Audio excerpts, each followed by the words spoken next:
Hello, you're watching Story Makers. My name is Keshav Puri and I'm back again with another successful story.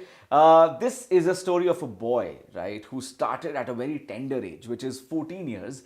And when I remember or when I recall my age of 14 years or my friends who were there with me at when I was 14 years of age, I always feel we were looking for convenience, shelter, which can be our parents, our elders, our teachers, to kind of perform and to kind of hide in that shelter and then look out towards the world and life, right? But this guy, this chap, is so smart that he, at that 14 years of age, he went to an unconventional route, something which was filled with inconvenience, and now he's doing, wonders in life. So allow me to welcome Sarthak Shah, who is the owner and founder of BitGenix. Sarthak, hi. Pleasure meeting you, and thank you for bringing complex in my life, because when I see 21-year-old guy performing so well, I feel, my God, what I'm doing with my life, right? But welcome to Story Makers. Yeah, how are you today? I'm doing good. Thank you so much, Keshav, for giving me the opportunity to be over here and share my story. And I got to know that you started your, lookout for the business or an entrepreneurship at a very early age of 14 years, right? How did that happen, man? so I was no different. Like I was just like a typical childhood, like you mentioned. Right. I want to do this. I want to hang out. I want to be with friends. But at the same time, I was an average student, like scoring 65, 67 percentage, not good in sports, but just surviving in the school life, right? Correct. So at that age, I was like, let's start designing. So one day, randomly, I go on my laptop, I download few editing softwares, and I still remember very clearly there was this video which was teaching me how to make some poster for Ronaldo.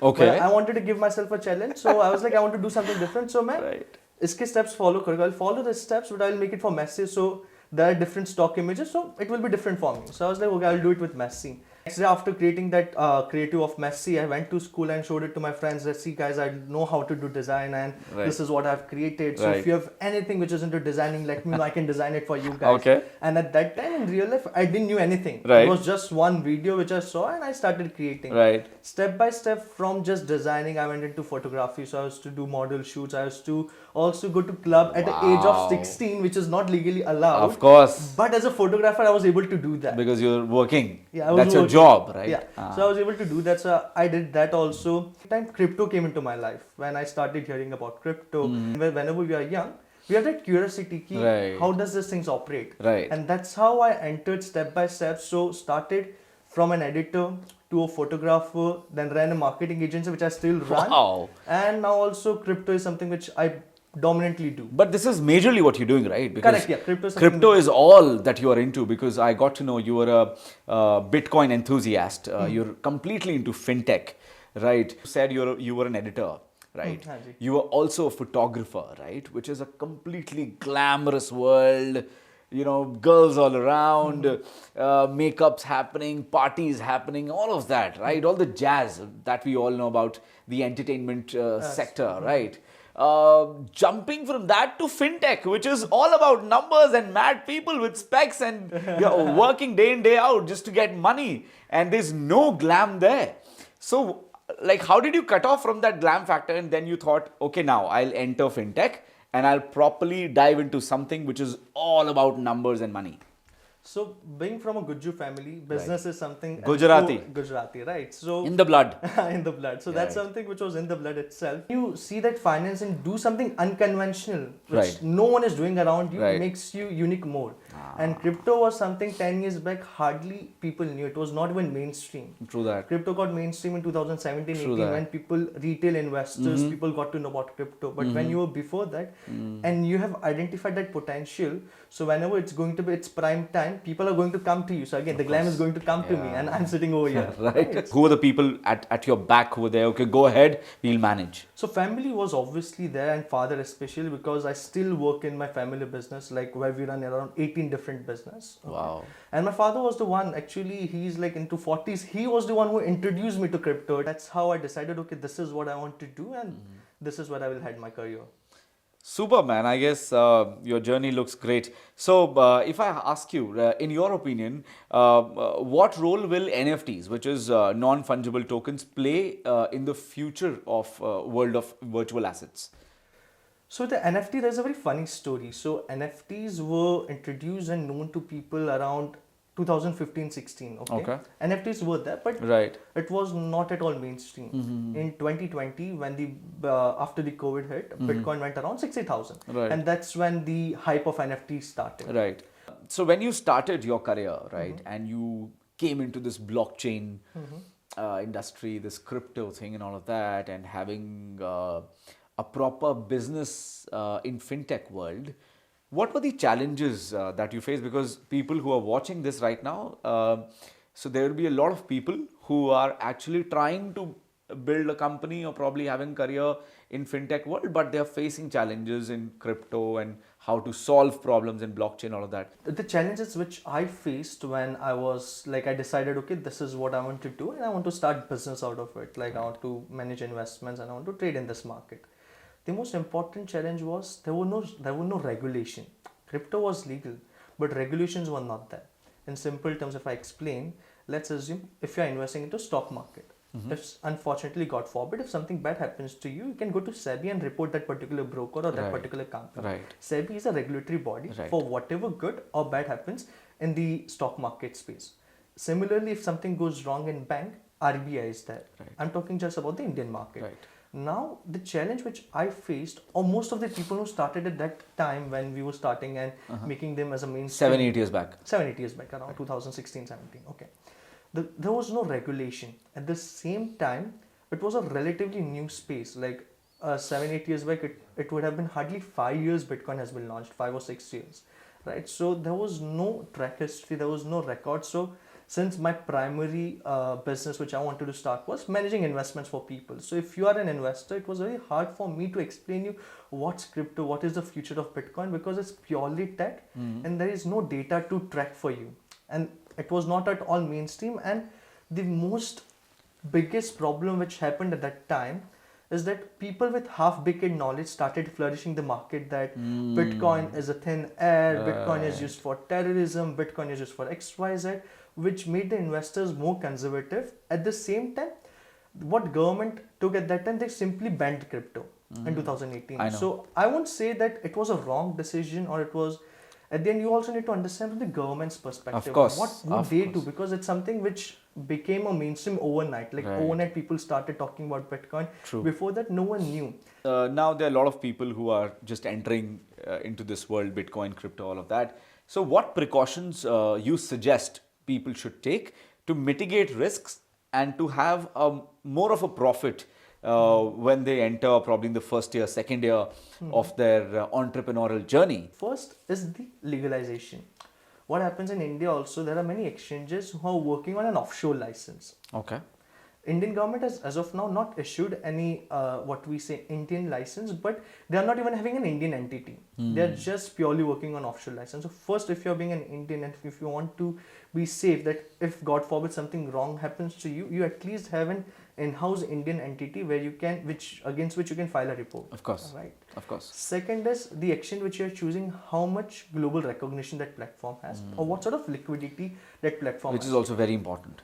Bitcoin, from the first day itself, the founder or the programmer in this scenario, Satoshi Nakamoto, right, which Right. no one knows, it's a pseudonym. Right. So Satoshi Nakamoto, when published a white paper in simple terms, it's a paper about the concept key, what they are planning to achieve and what steps they have took to achieve that. Right. Okay, so it was mentioned that this is a digital gold. So Bitcoin is solving a problem of digital gold.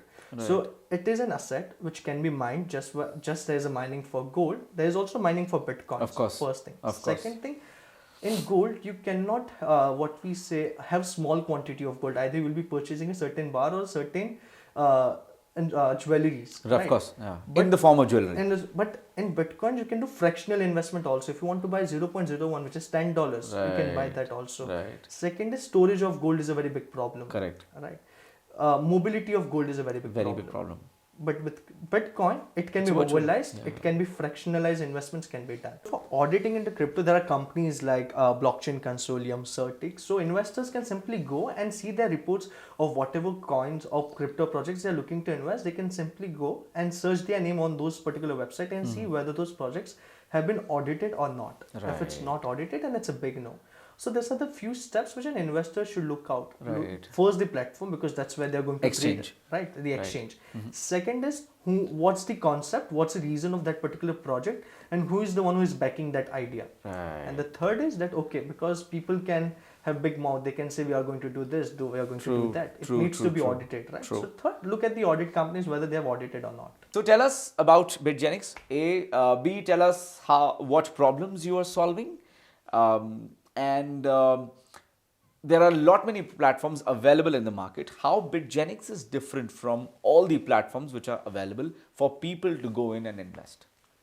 So the reason why we started BitGenix was primarily because of one reason. We saw that this is a good space for investing money, but at the same time we saw retail investor doesn't have the time to go through all these things which we were previously talking about, liquidity and everything. Right. They just want to simply invest and they want to have comfort options, like for example in conventional markets, which is mutual funds, stock market, bonds. There are so many fund managers, so many PMS companies where you can go and simply let experts manage your portfolio. Why BitGenix? So the reason is that the current scenario, how the crypto landscape is working, the first and the biggest problem is there are very few regulated companies. Okay. Yeah, we are the only one which we are seeing in the market who are doing marketing and branding and are able to directly work with Indian investors legally. So we are one of the companies who is legally there. Second is our process is very simple. You don't have to invest. If you are investing money with us, you don't have to send me the money. Right. Money is going to be simply in your own account. If you're investing like 2 lakhs with me, you don't have to send me 2 lakhs to my company account. Simply open an account, which is completely a third-party platform which we don't have an integration with. It can be your regional exchanges like CoinDCX, WazirX, or global exchanges like Binance, KuCoin, whichever exchange as an investor you're comfortable with. You simply open an account on that particular platform and deposit your money. We'll be taking the trading access of your account and we'll be trading on your behalf, right? And we'll be charging on profits. So as an investor, two of the most important which an investor has, ki my money should not be lost and some other person shouldn't be benefited from my money and I should be scammed, right? So in this scenario, first thing, the money is in the investor's account only. Money is not coming to us. Second is, as an investor, you're only paying to a company when you're making profit because we charge 30% of the profit. So my win is under your win. Second, and the third most important thing which I would like to highlight, we are not a broker. If we would have been a platform on which you will be trading, I am getting brokerage out of every trade which we are taking, right? So irrespective, as an investor, you are making money or losing money, I am making money out of every single trade.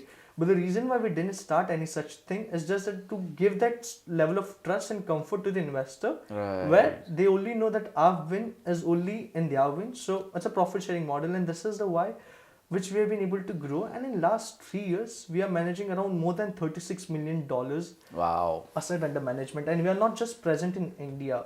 We started from Singapore, India, Dubai, Luxembourg, Lithuania, and this year also UK. So superb. We are doing something right? That's why we are growing, and that's why the asset is also growing. I completely agree because you're making investors more comfortable with you. I guess the future looks good with BitGenix, and people can come to you with their money, and probably not exactly with their money, but you can help them have a lovely profit out of whatever savings they have in their bank accounts. Lovely. Thank you for taking our time. Before I leave you and before I let you go, if you can just give like one advice, I ask my every guest who comes to my show.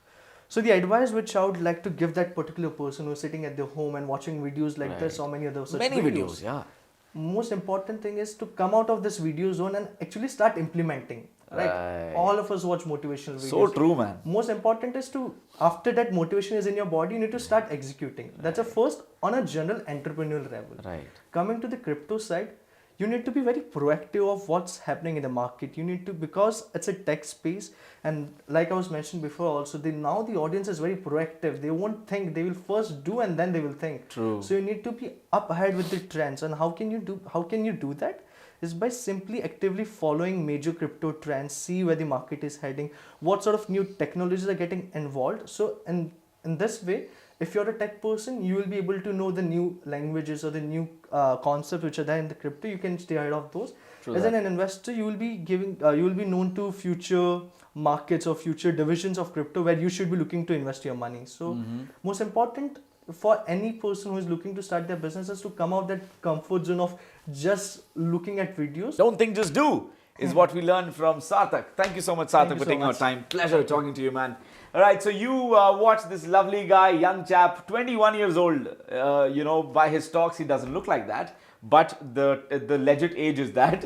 Okay, so it was a lovely chat, a lovely show. I hope you enjoyed. I hope you had fun, and I hope you took away a lot of learnings from the lovely conversation that I had with Sarthak Shah.